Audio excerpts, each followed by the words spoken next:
پاک ان تاریخی واقعوں کو صرف اس لیے نہیں بیان کرتا کہ یہ واقعے ہیں جن کا ایک تاریخ میں لکھا ہونا ضروری ہے، بلکہ اس کا ایک ہی مقصد ہے، وہ یہ ہے کہ اس واقعوں سے پیدا ہونے والے نتیجوں سے انسان کی ہدایت و رہنمائی کے لیے نصیحت اور عبرت بنائے، اور انسانی عقل و جذبات سے اپیل کرے کہ وہ فطرت کے قانونوں کے سانچے میں ڈھلے ہوئے ان تاریخی نتیجوں سے سبق حاصل کرے، اور ایمان لائے کہ اللہ کی ہستی ایک انکار نہ کی جا سکنے والی حقیقت ہے، اور قدرت کا یہی ہاتھ اس کائنات پر کار فرما ہے، اور اسی مذہب کے حکموں کی پیروی میں فلاح و نجات اور ہر قسم کی ترقی کا راز چھپا ہوا ہے، جس کا نام اسلام ہے۔ حضرت آدم علیہ السلام کے بارے میں قرآن مجید نے جو حقیقتیں بیان کی ہیں، ان کے تفصیلی تذکرے سے پہلے یہ صاف ہو جانا ضروری ہے کہ انسان کے عالم وجود میں آنے کا مسئلہ آج علمی نگاہوں سے بحث کا ایک نیا دروازہ کھولتا ہے۔ یعنی وکاس کا دعویٰ ہے کہ موجودہ انسان اپنی شروعاتی پیدائش ہی سے انسان پیدا نہیں ہوا، بلکہ موجودہ کائنات میں اس نے بہت سے درجے طے کر کے موجودہ انسانی شکل حاصل کی، اس لیے کہ زندگی کی شروعات نے کنکر پتھر پیڑ پودوں کی الگ الگ شکلیں اختیار کر کے ہزاروں لاکھوں برسوں بعد ایک ایک درجہ ترقی کرتے کرتے پہلے لاگونا کا جامہ پہنا، اور پھر ایسے ہی لمبی مدت کے بعد جانوروں کے الگ الگ چھوٹے بڑے طبقوں سے گزر کر موجودہ انسان کی شکل اپنائی۔ اور مذہب یہ کہتا ہے کہ کائنات کے پیدا کرنے والے نے پہلا انسان حضرت آدم علیہ السلام کی شکل ہی میں پیدا کیا، اور پھر اس کی طرح ایک ہم جنس مخلوق ہوا کو وجود دے کر دنیا میں انسانی نسل کا سلسلہ قائم کیا، اور یہی وہ انسان ہے جس کو کائنات کے پیدا کرنے والے نے تمام پیدا کی ہوئی چیزوں پر برتری اور بزرگی عطا فرمائی، اور اللہ کی امانت کا بھاری بوجھ اس کے سپرد فرمایا،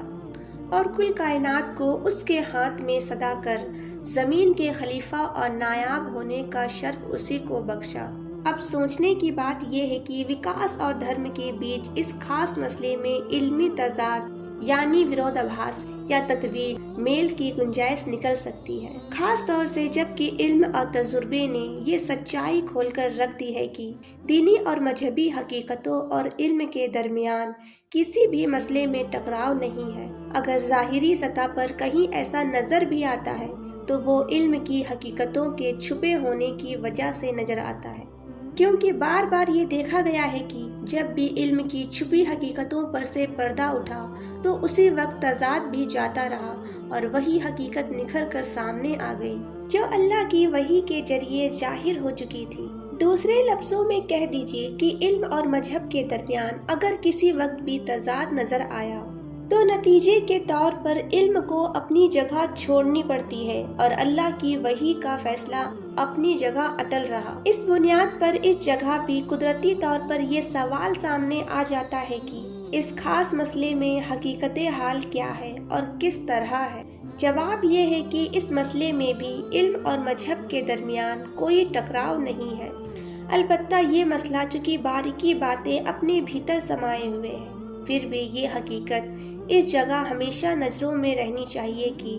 پہلا انسان جو کہ موجودہ انسان کی نسل کا بابا آدم ہے، بھلے ہی ترقی کے نظریے کے مطابق درجہ با درجہ انسانی شکل تک پہنچا ہو، یا پیدائش کی شروعات ہی میں انسانی شکل میں وجود میں آیا ہو،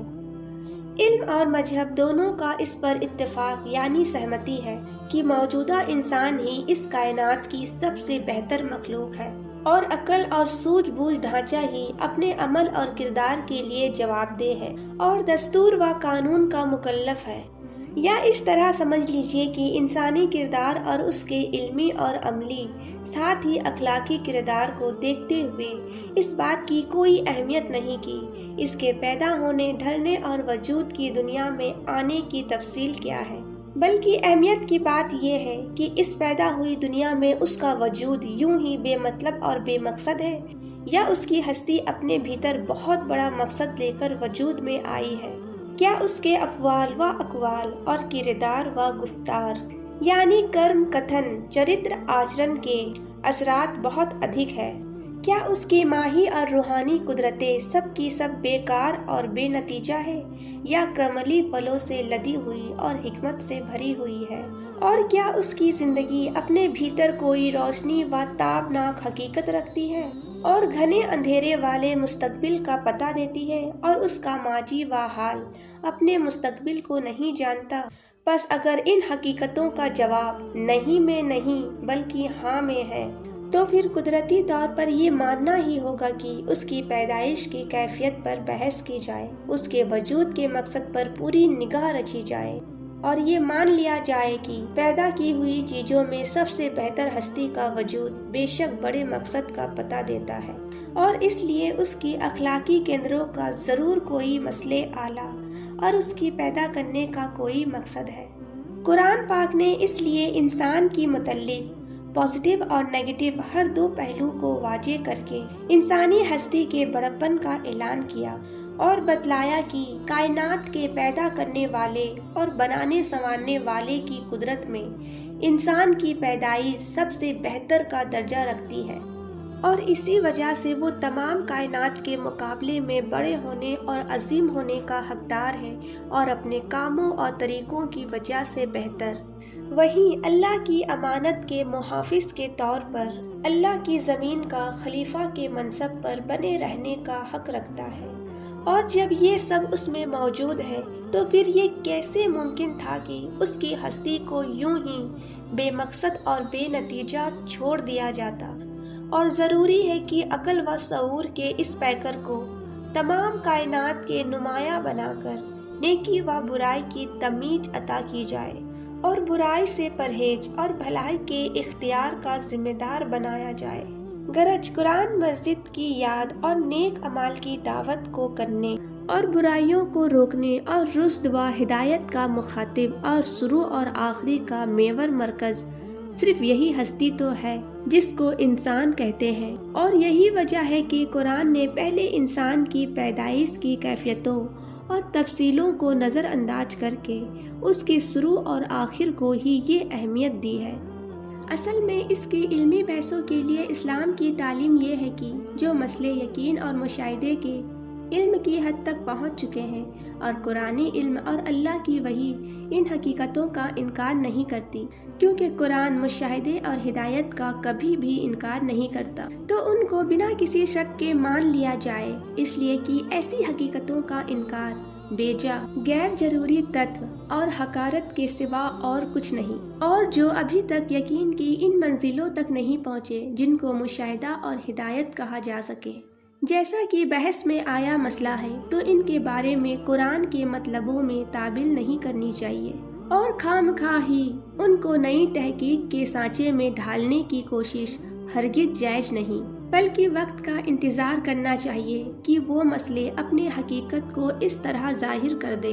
کہ ان کے انکار کے مشاہدہ اور حقیقت کا انکار لازم آ جائے، اس لیے کہ یہ حقیقت ہے کہ علمی بحثوں کو تو بار بار اپنی جگہ سے ہٹنا پڑتا ہے، مگر قرآنی علموں کو کبھی بھی ایک بار بھی اپنی جگہ سے ہٹنے کی ضرورت پیش نہیں آئی،